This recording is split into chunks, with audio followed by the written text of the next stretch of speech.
कि भी तुम अपनी मर्जी से मानो कि परमात्मा तो कुछ नहीं करता, परमात्मा ना काम न गिरता, ना सिर फुड़वांदा, ना फुड़ता। कहता परमात्मा तो करता से न्यारा है। कहने कहते यूं कौन करे, मान लिया कि भाई ये जो कर्म कर रहा है या हमारे से करवा लेता है, ये शैतान है।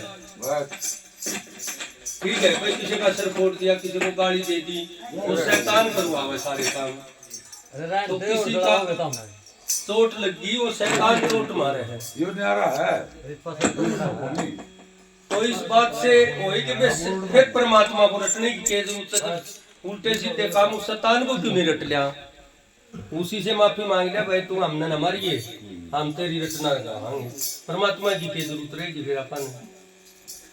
तो परमात्मा तो बड़ा तो शैतान बना लिया कि करने वाला शैतान है, हम तो परमात्मा को करता ही नहीं। तो शैतान को रटो, परमात्मा की क्या जरूरत रहेगी अपन, इसका क्यों बोझ उठा रही बात है। शैतान की रचना लगाओ, शैतान न करो। फिर संत ही कहते, संत ही समझाते, विचार देते हैं कि शैतान कौन है।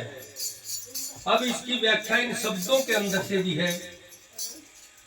जैसे बंगला गाया भी 5 तत्व का है, 5 तत्व परिपूर्ण है, उनको किसी चीज की कोई जरूरत नहीं है। अगर हवा चलेगी वो सब के लागेगी, राजा के भी लागेगी, गरीब के भी लागेगी। गर्म होगी तो गर्म लागेगी, ठंडी होगी तो ठंडी लागेगी, किसी को नहीं बचाने दीवा। सेम स्वतंत्र है।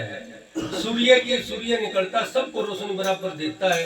धूप इतनी तेज राजा का लागेगी, इतनी भिखारी का लागेगी। ये स्वतंत्र है, किसी के कहीं में नहीं चलता। अग्नि जो है वो सबको जला देगी, उसके अंदर किसी ने घेर दो, राजा ने फूक दो, चाहे रानी ने फूक दो, चाहे गरीब ने फूक दो, डांगर पशु ने फूक दो, वो सब चीजों को जला देगी, क्योंकि वो स्वतंत्र है।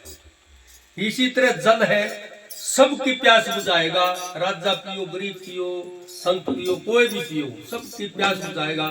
जल जो है स्वतंत्र है, ये किसी का बंद नहीं बंदा, क्वाट बना दी फिर ऊपर को निकल जाता है। तो जो स्वतंत्र चीज है, आकाश जो स्वतंत्र है, सबका समान है, कहीं बांध लो कहीं छोड़ दो, इसका कोई फर्क नहीं पड़ता। 5 तत्व अपनी मुक्ति में स्वतंत्र है। फिर इन 5 तत्वों का शरीर बन जाएगा। जब जड़ और चेतन मिल जाते हैं, ये 5 तत्व इकट्ठे हो जाते हैं, तब देह बनती है। कोई भी बन जाएगी, देह वैसे नहीं बनेगी।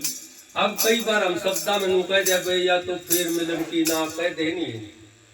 अब इसमें जो संस्था की बात है, आपने तो रूटीन पढ़ रहा, परंतु इसका जो ध्यान करांगे आप या इसका विचार देंगे, ये तो ये है कि भाई ये आदम देह बिना वे हम भगवान का जो भजन कर सकते हैं, आदम देह में कर सकते हैं, बाकी हम नहीं। ज्ञानी सभी हैं, ये मत समझना कि भाई इंसान ज्ञानी है। इंसान से ज्यादा ज्ञान डांगर पशु को भी है। आप किसी भी पशु को प्रैक्टिकल चीजों में देख लो, किसी पशु का ठीक 4 बजे धार काट लाई जाओ और 1 महीने तक पूरा 4 बजे धार काट लो, उसके बाद आप घड़ी बेशक ना देखिए, वो डांग काट डूबी और भैंस भी 4 बजे अपना आप खड़े हो जाएंगे। उनका ज्ञान नहीं है, उन तो उनसे घड़ी ले रहे हैं, परंतु उन्हें इतना ज्ञान है, आदमी से भी ज्यादा ज्ञान है उनको। आदमी तो अपनी अज्ञानता में डूबा हुआ है, हम जो है अपनी अज्ञानता के नीचे दबे हुए हैं, इसलिए हमें इन बातों का विचार नहीं आंदा।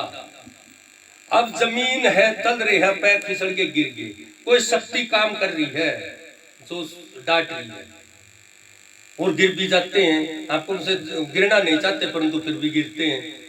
ये एक पावर है, एक ताकत है 5 तत्वों की, कि आपका बैलेंस बिगड़ते ही गिरोगे। जो ही बैलेंस बिगड़ेगा शरीर का, गिर जाओगे तत्व बिगड़ जाएंगे। एक तरफ ज्यादा जोर हो जाएगा, उधर हवा धोखा मारेगी, अब माटी जोर मारेगी, वजन है तो उस साइड में गिराएंगे। तत्व जो है सब तंत्र है, ये अपने अपने पावर में आप है, ये अपना आप गिरते। परमात्मा कुछ नहीं करता, ना करने से तो अलग बताया है, कह के भी करता कर्म रेख से न्यारा है। ये कुछ नहीं करता, ये भ्रम इसलिए है कि हम जब तक अज्ञान नहीं रहेंगे हमारा ये भ्रम रहेगा और हम चेतावनी बातों पर उलझे रहेंगे। ये जितने शब्द गाए ये सारे चेताए गए हैं कि भाई तुम ये ना करो, वो करो, ये ना करो, मैं वो हूँ, मैं ये हूँ। अब इसमें शब्द में गोरखनाथ आड़म नदी, कई से कबीर के भी हैं इसी तरह, कि भी मैं तो ना जननी ने जाना, ना पैदा होया, ना मरिया, ना तो परमात्मा तो कोई और ही चीज है। फिर अब हम किसी और को परमात्मा मानना तो ये तुम्हारी भूल होगी। जब हम शब्द में खुद गा रहे हैं कि परमात्मा वो कहीं पैदा ही नहीं होता, परमात्मा का जन्म मरण है नहीं, तो हम जो इसका पीछे पड़ रहे हैं इस भूल में अज्ञान के कारण पड़े हुए, अज्ञान में ही हम चल रहे हैं और अज्ञान के कारण हम सब कुछ देख रहे हैं। माया का चक्कर जो फिर रहा है ये अज्ञान ही माया। तो इसलिए सभी संतों ने इसी की व्याख्या करी है। तो एक छोटा हाल कविता सुनाता हूँ, ध्यान से सुनिए।